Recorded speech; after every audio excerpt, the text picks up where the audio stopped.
So what we've learned so far is that when you have a distance time graph and you take the slope of that, that gives you a velocity. Now we're going to look at a different type of graph. So we are looking at a velocity time graph, If I found the area, and you might be saying, well, what area? All I see is a straight line. So wherever your line is, what you do is you drop it down to the x-axis. And this gives you an area. In this case here, it's a rectangle. So if I found the area, I know area is equal to length times width. Well, let's look at these values.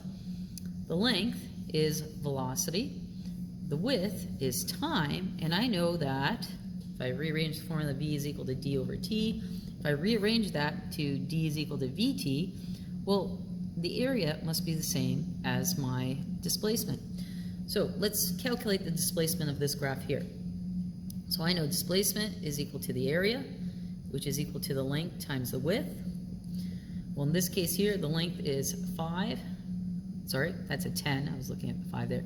Is 10 times 5, which is 50 meters. So the area under a velocity time graph represents the displacement of the object.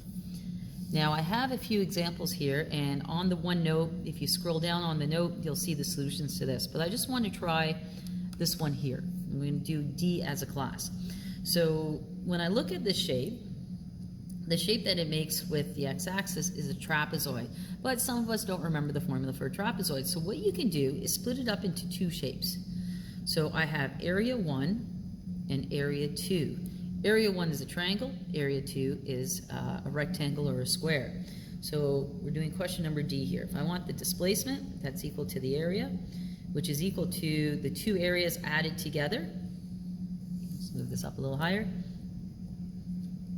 So the first one is a triangle, which is base times height divided by 2.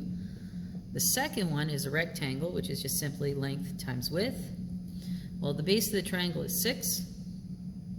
The height is 30 divided by 2, plus over here I'm going to have between 6 and 12, that's 6. Oops, a daisy. 6 times the height is 30. Plug that into my calculator. 6 times 30 divided by 2 is 90. 6 times 30 is 180. And that gives me 270 meters per second squared. So if it's a shape that I don't know the formula of, I could break it down into little shapes that I do know.